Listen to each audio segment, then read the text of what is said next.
ব্যস্ত নগরীর ব্যস্ত যানজট কোলাহল, মানুষের আনাগোনা, ব্যস্ত পায়ে তাদের এদিক ওদিক দুরন্ত বা সতর্ক পায়ে চলাচল দূর থেকে কেমন দেখতে বেশ ভালোই লাগলো কৌড়ির। অবিচল নজরে সেদিকে তাকিয়ে সময়টা পার করতে থাকলো সে, অথচ খেয়াল করলো না অফিসের একদল নারী স্টাফদের তাকে ঘিরে কৌতূহলী নজর। স্যারের বউকে কাছ থেকে দেখার কথা বলার প্রবল আকাঙ্ক্ষা। নিভান অফিস কক্ষ ছেড়ে চলে যেতে রাইসার নেতৃত্বে মেয়ে স্টাফেরা এসে হাজির হয়েছে এমডি স্যারের অফিস কক্ষের দোরগোড়ায়।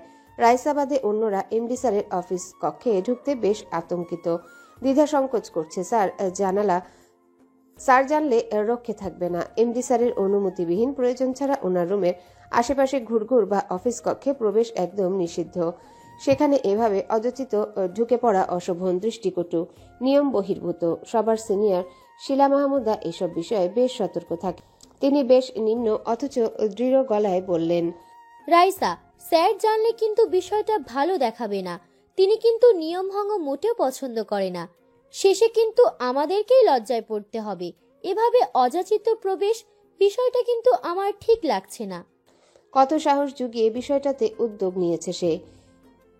এই ভদ্রমহিলা কেন সেটা টুটিয়ে দিচ্ছে? কাশফিয়া নামক মেয়েটার প্রতি তার ভীষণ কৌতূহল। অতটুকু একটা মেয়ে নাকি ওই জাদ্রেল গম্ভীর এমডি স্যারের অর্ধাঙ্গিনী।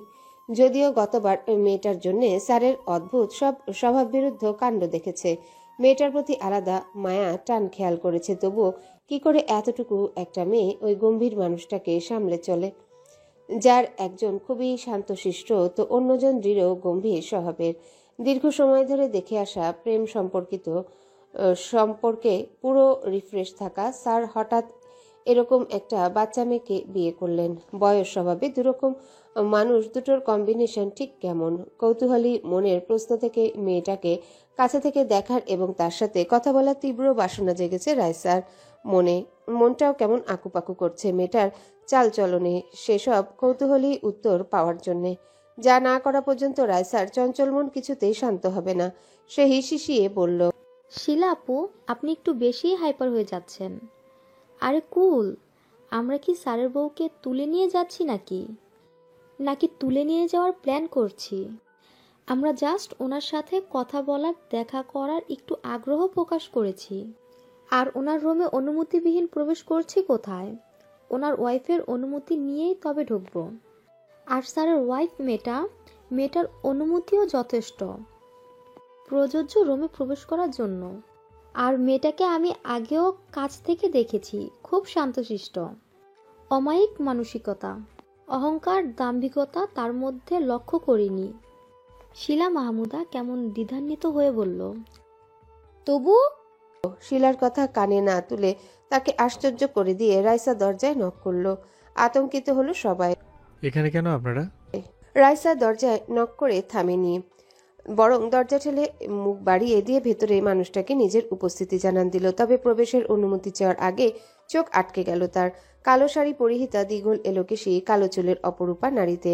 হঠাৎ করাঘাতে কৌড়িও একটু অপ্রস্তুত হলো। নিভান বলে গেল আধা ঘন্টা সময় লাগবে তার মিটিং সারতে। তবে কে এলো? কাছের জানালা থেকে নজর সরিয়ে দরজার দিকে নজর ফেরাতে এবার সে সত্যিই অপ্রস্তুত হলো, নিজের খোলা চুলের এলোমেলো পরিস্থিতি উপলব্ধি করে। তবে মনে হলো মেয়েটাকে সে চিনে। চেহারার আদলে বলে দিচ্ছে এর আগেও মেয়েটাকে সে দেখেছে এবং এই অফিসেই দেখেছে। আগের বার অফিসে এসে অসুস্থ হয়ে পড়ায় তাকে বেশ সাহায্য করেছিল মেয়েটা। আসবো? মন দোলাচলে ভুগলো, কি বলবে সে? আর এই রুমে প্রবেশ করার জন্য সেই বা অনুমতি দেওয়ার কে? তবে কিছু একটা ভেবে মুখে সৌজন্য হাসি ফুটিয়ে বলল, আসুন। হুড়মুড় করে 4-5 জন ঢুকে পড়ল কক্ষে। কৌড়ি মনে মনে দ্বিধান্বিত হলো খুব। এনাদের তার কাছে কি এনাদের এমডি স্যার অফিস রুমে নেই, এটা এনারা জানে না। তবে রাইসাকে সহসা তার সামনে এসে দাঁড়াতে দেখেই মনে মনে অপ্রস্তুত কৌড়ি উপরে নিজের স্বাভাবিক রাখার চেষ্টা করে বলল, ভালো আছেন আপু? তাকে মনে রেখেছে মেয়েটা। রাইসা বাদেও অন্যরা মুগ্ধ হলো যেন তার আলাপে, ব্যবহারে। আর তার চেয়ে মুগ্ধ হয়ে দেখতে থাকলো কালো শাড়ি পরা, হাঁটু ছড়িয়ে পড়া এলোকেশী অনন্যাময়ীকে। কি অপরূপা দেখতে! এ যেন প্রভুর নিজ হাতে নিখুঁত রূপে গড়া জীবন্ত মূর্তি। সবাই ভাবনার মধ্যে রাইসা বেশ আপ্লুত কণ্ঠে বলল, আলহামদুলিল্লাহ ভালো আছি। তো আপনি? রাইসা দ্বিধা কাটিয়ে দিল কৌড়ি স্বভাবজাত নমনীয় কণ্ঠে বলল, আমি সেই দিনও বলেছিলাম আমি আপনার ছোট। আপনি আমার সাথে তুমি সম্বোধন করেই কথা বলুন। খুশি হলো রাইসা, সহসা শুধালো, তুমি কেমন আছো? আলহামদুলিল্লাহ ভালো। কৌরির সহজ ব্যবহারে সবাই যেন একটু আশ্বস্ত হলো। তবে মন আতঙ্কিত সবার। সে আতঙ্কিত মন বারবার নজরকে ঘুরিয়ে ফিরিয়ে নিয়ে আসছে ঘোলাটে বিশাল বড় কাচের দরজা থেকে। তবে রাইসার আচরণ স্বাভাবিক। সে টপাটপ সবাইকে কৌরির সাথে পরিচয় করিয়ে দিল। অফিসের কোন সেকশনে তারা কি কাজ করে, তাদের নাম। ভিতরে ভিতরে প্রচন্ড অপ্রস্তুত করলেও কৌরি সবার সাথে সহজ আচরণ করে আলাপ বিনিময় সারল। বসুন সবাই। শিলা মাহমুদা অফিস সিনিয়র। শান্তশিষ্ট গম্ভীর এমডি স্যারকে অকারণে তিনি ভয় পান। ভয় পান বলতে সমীহ করে চলেন। এমডি প্রদত্ত অফিসের কড়াকড়ি সকল নিয়মগুলো দৃঢ়তার সাথে মেনে চলতে তিনি স্বাচ্ছন্দ্য বোধ করেন। এই রুমে স্যারের অবর্তমানে প্রবেশ করে মনটা ওনার সেই থেকেই ঢিপ ঢিপ করে চলেছে। এটা এ রুমের সামনে এলে কারণে অকারণে হয়ে থাকে। সব সময় শঙ্কায় থাকেন এই বুঝি কোনো ত্রুটির কারণে কড়া গলায় স্যার কিছু শুনিয়ে দিলেন। আজ সেই স্যারের অনুমতিবিহীন ওনারই রুমে প্রবেশ করায় শঙ্কাটা যেন সরীসৃপের মতো তীর করে সারা গায়ে ঘুরে বেড়াচ্ছে। যদিও বইয়ের অনুমতি দেওয়া নিয়ে হয়তো রাগ করবেন না স্যার, তবুও এই রুমে এসে তাদেরকে দেখলে বিষয়টা স্যারের চেয়েও তাদেরকে বেশি অস্বস্তি অপ্রস্তুত করে তুলবে। এখন এখানে বসা মানে সেই অপ্রস্তুততাকে নিজে নিমন্ত্রণ করে আনা। তাই যত তাড়াতাড়ি সম্ভব তিনি অফিস কক্ষ থেকে বের হতে চাইলেন। তবে সামনে দাঁড়ানো অপরূপাকে নারীর সঙ্গে কথা বলতে বা কিছু সময় সঙ্গ পেতেও মন চাইল ওনার। দেখতে অপরূপা এবং স্বভাবে বেশ মিষ্টি একটা মেয়ে। তাই বকবক করে চলা রাইসাকে উদ্দেশ্য করে বলল, ম্যাডামকে নিয়ে আমাদের ডেস্কে চলো না রাইসা, ওখানে গিয়েই না হয় চা কফির সাথে কথা বা আড্ডা দেওয়া যাবে। বিষয়টা মন্দ নয়। তার থেকে দ্বিগুণ বয়সী শিলা মাহমুদার মুখে ম্যাডাম ডাক্তার শুনতেই কৌরির মনে মনে অপ্রস্তুততা বাড়ল। সেটা আরো দ্বিগুণ করে দিল রাইসার উৎসাহিত কণ্ঠে। চলো না, স্যারের মিটিং সেরে আসতে তো প্রায় ঘন্টাখানিক সময় লাগতে পারে। সেটুকু সময় না হয় আমাদের বকবক শুনে কাটালে? যদিও বিরক্ত লাগবে, তবুও সময় তো কেটে যাবে। কৌরি কি বলতে তড়িৎ ভেবে পেল না। আদৌ কি তার যাওয়া উচিত? সময়টা একাকী পার করলেও তার মোটামুটি তো খারাপ লাগছিল না। রাইসাকে সে অল্প চিনে, আর এত অপরিচিত মানুষের সাথে আড্ডা দেওয়া গল্প করা তার যে হয়ে ওঠে না। ভীষণ কেমন কেমন লাগে। এমনিতে সে ইন্ট্রোভার্ট টাইপের মেয়ে। বেশি মানুষের মধ্যে থাকলে হাঁসফাঁস লাগে, সহজে তাদের সাথে সহজ হতে পারে না, মিশতে পারে না। তবে এ বাড়িতে আসার পর অনেকটাই ঘরকুনো স্বভাবে পরিবর্তন এসেছে তার। আর রাইসা মেয়েটা যেভাবে বলছে, কি করেই বা না বলবে। আরে চলো না, এত চিন্তা ভাবনা করার কি আছে? দূরে তো কোথাও যাচ্ছি না, স্যার এসে ঠিকই খুঁজে নেবেন। গলায় স্পষ্ট দুষ্টুমি। কৌরি বিষয়টা বুঝেও সহজ গলায় বলার চেষ্টা করলো। বিষয়টা আসলে ওনাকে নিয়ে ফ্যাক্ট নয়। আর কিছু একটা বলতে গিয়ে থেমে গেল সে। মুখে সৌজন্য হাসি বজায় রেখে ফের বলল, আচ্ছা চলুন। হাতের কফির মগটা এতক্ষণে টেবিলের উপর রাখলো কৌরি।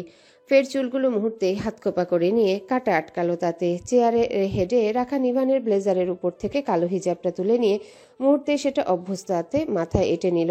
রাইসা পিন আপ করতে সাহায্য করলো। তারপর টেবিলের উপর রাখা ফোনটা হাতে নিয়ে সবার সাথে বেরিয়ে গেল সে। অফিস কক্ষ থেকে বের হতে শিলা মাহমুদা সহ অন্যরা যেন হাফ ছেড়ে বাঁচলেন। সাথে স্বস্তির নিঃশ্বাস ফেললেন। নির্দিষ্ট আধা ঘন্টা বাদে কেবিনে ঢুকলো নিভান। নিস্তব্ধ, নিঃশব্দ, নীরব শুনশান কেবিন। কেবিনে ঢুকতেই কপালে মৃদু ভাঁজ পড়ল তার। কোথাও কোনো প্রাণীর নিঃশব্দের শব্দ বা তার আনাগোনার কোনো চিহ্নমাত্র নেই। মুহূর্তে গোটা রুমটা সহ পাশের স্পেশাল কেবিনটায়ও পলককে নজর ঘুরিয়ে আনলো নিভান। কৌরি কোথায়?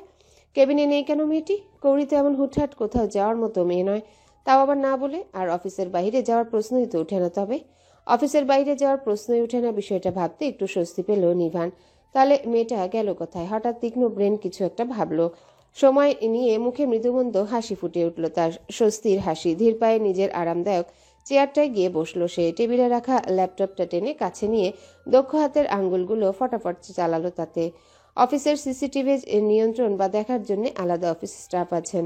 অফিস চলাকালীন তিনি সর্বদাই নিজের কাজে অব্যাহত রাখেন। তবুও প্রয়োজনীয় অপ্রয়োজনীয় গোটা অফিস রুমের সিসি ফুটেজের কানেকশন নিভানের আয়ত্তাধীন রয়েছে। দক্ষ হাতে কয়েক সেকেন্ডের মধ্যে গোটা অফিসটাকে নিজের ল্যাপটপের স্ক্রিনে হাজির করে ফেলল নিভান। মুহূর্তেই ভাবনা অনুযায়ী সুগভীর বুদ্ধিদীপ্ত চোখ দুটো চলে গেল অফিস কক্ষের ফিমেল ডেস্কে। মুখের হাসি চওড়া হলো তার। যা ভেবেছিল তাই। নিশ্চয়ই তার অবর্তমানে সাহসিকতা দেখিয়ে তার বউটাকে নিয়ে গেছেন ম্যাডামেরা। আর স্বভাবসুলভ কারো মুখের উপর না বলতে পারা মেয়েটা হয়তো বাধ্য হয়ে ওনাদের সাথেই গেছে। কিন্তু কৌরির হাস্যোজ্জ্বল মুখ দেখে তো বাধ্য হয়ে গেছে মেয়েটা মনে হচ্ছে না। সিসি ফুটেজটা বড় করে চেয়ারে গায়ে এগিয়ে দিল নিভান। নিষ্পলক শান্ত নজরটা তার সিসিটিভি ফুটেজের একটা গোলগাল মায়াবিনীর মুখেই আটকে আছে, যে নারীটা তার সহধর্মিণী। ফিমেল স্টাফদের মধ্যমণি হয়ে বসে আছে মেয়েটা। হাসি খুশি গোলগাল মিষ্টি একটা মুখ, মাঝে মধ্যে সবার কথার খেই ধরে হাত নেড়েচেড়ে নিজেও কিছু একটা বলছে। কথার মধ্যে স্বতঃস্ফূর্ত মায়া মায়া হাসি, হাতের মধ্যে কিছু একটা খাবার মাঝে মধ্যে টুকটুক করে খেয়ে চলেছে। আশ্চর্য, এত খোলামেলা বাহিরের মানুষের সাথে কখনো কৌরিকে সহজ হয়ে মিশতে দেখেছে নিভান? এমনকি এত হাস্যোজ্জ্বল বদনে বাড়ির কারোর সাথে তো সেভাবে হেসে কথা বলতে দেখেনি বলতে ভুল, টুকটাক মান্যতার সাথে দেখেছে, তবে স্বতঃস্ফূর্ত নয়, হয়তো করেছে। সারাদিন বাড়িতে না থাকার দরুন নজরে পড়েনি তার। তবে কৌরির এই হাস্যোজ্জ্বল রূপ একদম আলাদা, অন্যরকম মায়াময়। ওই স্বতঃস্ফূর্ত হাস্যোজ্জ্বল বদন নিভানকে যেন অন্যরকম শান্তি অনুভব করালো। সময় অতিবাহিত হলো, তবুও নজর সরালো না সেই হাসি হাসি মিষ্টি মুখটা থেকে। সুগভীর নজর নিষ্পলক দেখে গেল মেয়েটাকে। সময় অতিবাহিত হলো, ফোনের আওয়াজে মগ্নতা ভঙ্গ হলো নিভানের। ফোনটা হাতে নিতেই দেখলো মা কল করেছেন। কলটা রিসিভ করে কানে ধরতেই ওপাশ থেকে নিহারিকা বেগমের কণ্ঠ ভেসে এলো। অফিস থেকে বেরিয়েছিস? না, এই বের হব। অফিসের ঝামেলাটা আজ না নিলে হতো না? মৃদুল অথবা তোর ছোট চাচুকে দিয়ে ঝামেলাটা তো কাটানো যেত। কোথাও যেতে চাইলে মনস্থিরটা সেই গন্তব্যেই রাখতে হয়, না হলে। মা রিল্যাক্স, 8 ঘন্টার কাজ, ব্যাপারটা মিটিয়ে গেছে, এবার বের হব। এত হাইপার হচ্ছে কেন? কি জানি এত হাইপার হচ্ছেন কেন তিনি? মনে মনে তিনিও যেন একটু চেয়েছিলেন পুরনো সংসার থেকে ঘুরে আসার। এই বয়সে এসে কি এরকম আবেগ প্রবণতা মানায়? হয়তো মানায় না, তবে কেন যেন মন এত সব নিয়মের ধারাবাহিকতা মানতে চায় না। হয়তো সেই আবেগ থেকে নিভানকে এত কিছু বলে ফেললেন। দীর্ঘশ্বাস ফেলে নিভানকে কিছু বলতে যাবেন তার আগে নিভান বলল, কি নিয়ে টেনশন করছো? নিহারিকা বেগম যেন একটু থতমত খেলেন, তবুও বললেন, কি নিয়ে টেনশন করব? এই তোরা গেছিস কিনা সেটা জানতে ফোন দিলাম। বাড়িতে মেহমান না থাকলে আমি তোমাকে সঙ্গে করে নিয়ে আসতাম মা। তাতে যেমনই মন্তব্য করুক না কেন, আর যেমনই দৃষ্টি দেখ না কেন, তাতে তোমার ছেলে কাউকে পরোয়া করতো না, আর কোনো কিছুতে না কান দিত। তবে বাড়িতে মেহমান কমে যাক, তোমাকে নিয়ে এই বাড়ি থেকে আমি ঘুরে নিয়ে আসবো। বিচলিত হয়েও না, প্রেশার বেড়ে যাবে তো। আবেগ আপ্লুত হলেন নিহারিকা বেগম। এই ছেলের কাছ থেকে ভালো মন্দ কোনো অনুভূতি লুকানো যায় না। পেরেছেন কি কখনো লুকাতে? পারেননি। আগে নিভান ওনার আবেগ অনুভূতি সম্পর্কে অবগত হলেও এরকমভাবে মুখে কখনো প্রকাশ করে সান্ত্বনা দিত না। তবে অবশ্যই সেটা যেভাবে হোক পূর্ণ করে বুঝিয়ে দিত। মা, তুমি আমার থেকে তোমার ভালো মন্দ ইচ্ছে চাওয়াগুলো লুকিয়ে গেলেও তোমার ছেলে ঠিকই বুঝতে পারে। এমন একটা ছেলেকে গর্ভে ধারণ করতে পেরে তিনি গর্বিত। পৃথিবী না জানুক, তিনি জানেন তিনি রত্নগর্ভা, যদিও পৃথিবীর জানতে বাকি নেই তিনি রত্নগর্ভা। মা, ও বাড়ি পৌঁছিয়ে আমাকে জানাস, আর সাবধানে গাড়ি চালাবি। রাখছি, আল্লাহ হাফেজ। আল্লাহ হাফেজ। নিভানের প্রস্তাবে মা যে একটু অপ্রস্তুত হয়ে পড়েছেন বেশ বুঝতে পারছিল নিভান। তাই আরেকটা কথা না বাড়িয়ে মায়ের বিদায় বার্তা মেনে নিয়ে নিজেও মৃদুস্বরে বিদায় বার্তা জানিয়ে দিল। মায়ের ফোনটা কাটতেই নিভানের ছোট চাচা ফোন দিলেন। জানতে চাইলেন কত দূর এসেছে তারা, আসতে আর কতক্ষণ বা লাগবে। বিচলিত যেন সবাই। ছোট চাচার সাথে কথা সেরে ফোন রাখলো নিভান। স্থির নজর তখনও তার ল্যাপটপের স্ক্রিনে। কৌরির হ্যান্ডব্যাগটা তার টেবিলের উপর, তার নিজস্ব ফোনটাও ছিল ব্যাগের ভিতরে। নিভানের তাই মনে হয়েছিল কৌরি ফোন নিয়ে যায়নি, অথচ মায়ের সাথে কথা বলার মধ্যেও নিভান খেয়াল করেছে ডেস্কের উপর থেকে ফোন নিয়ে দুবার চেক করে নিয়ে রেখে গিয়েছে কৌরি। হয়তো কারো ফোনের অপেক্ষা। মৃদু হাসিতে পুনরায় ছেয়ে গেল ঠোঁট। মেয়েটার অপেক্ষার অবসান ঘটিয়ে ফোন দিল নিভান। কয়েক সেকেন্ড পার হতেই রিনরিনে মেইলি মিষ্টি স্বর ভেসে এলো, আমি রাইসা আপুদের এখানে, আপনি এসেছেন? ওপাশে সব রমণী যেন তথাস্তু চুপচাপ, শুধু একজন চঞ্চল। নিভান সেসবে পাত্তা না দিয়ে প্রিয় নারীটির কথার পরিবর্তে উত্তর জানাতে ব্যস্ত হলো। তবে কণ্ঠে তার অতি ব্যস্ততা নেই। বরাবরের মতোই শান্ত ঘন স্বরে বলল, এসেছি তো। আমার দিয়ে যাওয়া নির্ধারিত সময়ের মধ্যে চলে এসেছি, অথচ ম্যাডামের খোঁজেই নেই, দেখাও নেই। আর কতক্ষণ অপেক্ষা করতে হবে ম্যাডাম? উত্তর কি দেবে কৌরি যেন খুঁজে পেল না। তার মধ্যে আশেপাশে তাকে আরো একটু দ্বিধায় পড়ে গেল। সবটা দেখল নিভান। ওই মিষ্টি মুখটার অপ্রস্তুতা যেন মোটেও ভালো লাগলো না তার। সেখানে মিষ্টি লজ্জা আর উচ্ছলতার প্রভাবে যেন নিদারুণ মানায়।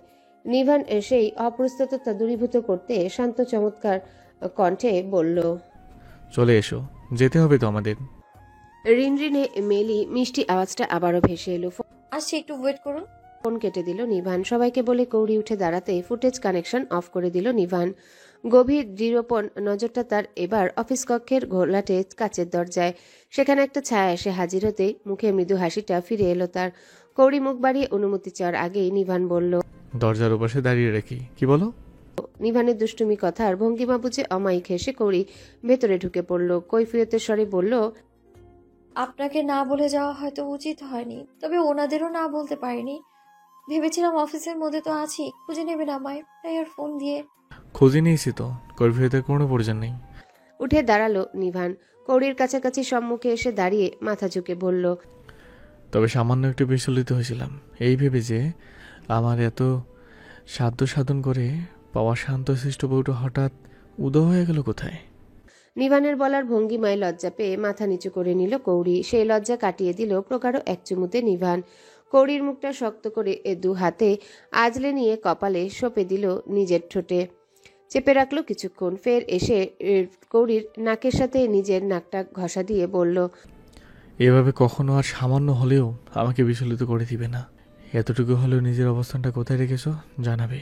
সে যেখানে থাকো না কেন আর যেখানে যাও না কেন তুমি, কেমন? কৌড়ি বাধ্য স্ত্রীর মতো উপনীত সম্মতি জানিয়ে মাথা নাড়ালো। সেটা দেখে মৃদু হেসে পুনরায় টুপ করে কৌড়ির দুঠোঁটের মেলবন্ধনে একটা চুমু এঁকে দিল। কৌড়িকে লজ্জা পাওয়ার সময় না দিয়ে বলল, চলো, এরপর দেরি হয়ে যাবে যেতে। সবাই ফোন দিয়ে আমাকে পাগল করে দিচ্ছে। কৌড়িও যেন মুহূর্তে ভুলে গেল স্বামী নামক পুরুষটার সদ্য রাঙিয়ে দেওয়া ভালোবাসা। টেবিলের উপর থেকে নিজের হ্যান্ডব্যাগটা নিল, তারপর ছড়িয়ে থাকা শাড়ির আঁচলটা পিঠের উপর দিয়ে উঠিয়ে ডান হাতের ফাঁক গলিয়ে অন্য হাতে চেপে নিয়ে ফোনটা হাতে নিয়ে বের হওয়ার জন্য অগ্রসর হলো। দুজনে একসাথে বের হলো অফিস রুম থেকে। নিভানের অগ্রগতি বরাবরের মতোই আত্মদৃঢ় স্বভাবের। কৌড়িও তার নমনীয় ধারা অটল রেখে পায়ে পা মিলিয়ে চলল। স্টাফ রুম পার হওয়ার আগে ধীমে গেল তার চালচলন। নিভান এগোতেই পাশ কেটে দু কদম ডানে গিয়ে আলাদা ওমেন ডেস্কের দিকে মুখ বাড়িয়ে দিতেই দেখলো তারাও উকি দিয়ে দেখছে কিছু। কৌড়ির সাথে তাদের নজরবন্দি হতেই হাত নাড়িয়ে তাদেরকে বিদায় জানালো কৌড়ি। তারাও মিষ্টি হেসে হাত নাড়িয়ে বিদায় জানালো। সামনে এগোনো নিভান যেন বইয়ের কাণ্ড স্পষ্ট উপলক্ষে করলো। মুখে মৃদু হাসি ফুটতেই মুহূর্তে তা মিলিয়ে নিয়ে সামনে অগ্রসর হলো। কিছু মুহূর্ত পর অনুভব করলো তার প্রিয়তমা স্ত্রী পুনরায় এর সঙ্গ নিয়ে পায়ে পা মিলিয়ে হেঁটে চলেছে তার। শহর থেকে নিভানের আসল পিতৃগৃহটা বেশ ভিতরে বলতে ঢাকার জ্যাম পেরিয়ে প্রায় 3 ঘন্টার কাছাকাছি লেগেছে এ বাড়িতে আসতে। এখানের আশাটা কেমন গ্রামীণ পরিবেশের ছোঁয়া, অথচ চারিপাশে বড় বড় আধুনিক কায়দায় বিল্ডিং, রাস্তাঘাট, পরিবেশ সব শহুরে ছোঁয়ায় আচ্ছাদিত। তবে বিশাল বিশাল এরিয়া নিয়ে করা বাড়িগুলো গ্রামীণ পরিবেশকে বেশ উপলব্ধি করাচ্ছে। পুরনো বিশাল বড় দোতলা বাড়িটার বড়সড় লোহার গেটটা পেরিয়ে লন এরিয়া দিয়ে গাড়িটা থামাতেই গাছপালা ভরা চারিপাশটাকে দেখতেই নিজের বেড়ে ওঠা মাতৃস্থান নিয়ার কথা মনে পড়ে গেল মুহূর্তেই কৌড়ির। গাড়ি থেকে বের হতেই সেটা আরো দৃঢ়ভাবে অনুভব করতে থাকলো সে। রংচটা বিশাল বড় দোতলা বাড়ি, দৈত্যের ন্যায় বুক ফুলিয়ে মাথা উঁচু করে দাঁড়িয়ে আছে। অনেক আগের বাড়ি, যেটা তার কারুকাজ গঠন দেখেই বোঝা গেল এটা সদ্যপ্রাপ্ত হওয়া বড়লোকিদের বাড়ি নয়। বাড়ির সামনে এরিয়ার বিভিন্ন রকমের অবাধ গাছপালায় ভর্তি। ও বাড়ির লন এরিয়ার মতো নির্দিষ্ট করে সাজানো গুছানো রূপে কোনো গাছ লাগানো নেই, অথচ তাতে মুগ্ধতা বা সৌন্দর্যের খামতি নেই। কেমন মায়া শান্ত শান্ত নিরিবিলি পরিবেশ। চারিপাশটা বিশেষভাবে খেয়াল করার আগেই গাড়ির শব্দ পেয়ে হয়তো বড় বাড়িটা থেকে বেরিয়ে এলেন বিয়ের দিনে পরিচিত হওয়া সেই চাচা শ্বশুর নামক মধ্যবয়সী পুরুষটা।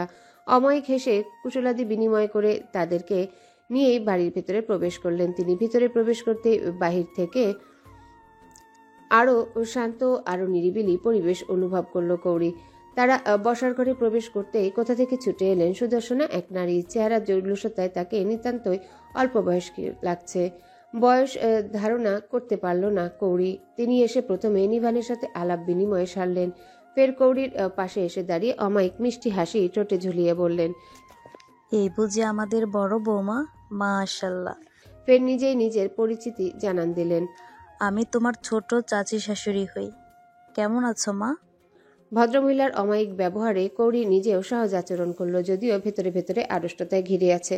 তবুও মুখে মিষ্টি হাসি ঝুলিয়ে স্বভাবসুলভ নরম কণ্ঠে বলল, আলহামদুলিল্লাহ ভালো আছি, আপনি ভালো আছেন? আলহামদুলিল্লাহ। ও বাড়ির সবাই ভালো আছেন? আর বড় ভাবি, উনি কেমন আছে? আলহামদুলিল্লাহ, সবাই ভালো আছেন। তোমাদের বিয়েতে খুব করে যেতে চেয়েছিলাম, কিন্তু যাওয়া হয়নি। মেয়েদের পরীক্ষা ছিল, সাথে তোমাদের দাদুমাও অসুস্থ ছিলেন। ঝুমুর, এসব কথা পরে গল্প করো। দুপুরের খাবারের সময় হয়ে গেছে। ময়নার মাকে টেবিল গোছাতে বলো, ওদের আপ্যায়নের ব্যবস্থা করো। আমি নিবানকে মায়ের সাথে দেখা করিয়ে নিয়ে আসছি। ভদ্রমহিলা সম্বিত ফিরল, যেন কিছুটা অপ্রস্তুত গলায় বললেন, হ্যালো বন্ধুরা, পরবর্তী পার্ট খুব তাড়াতাড়ি আসবে, তো সবাই অপেক্ষায় থাকো।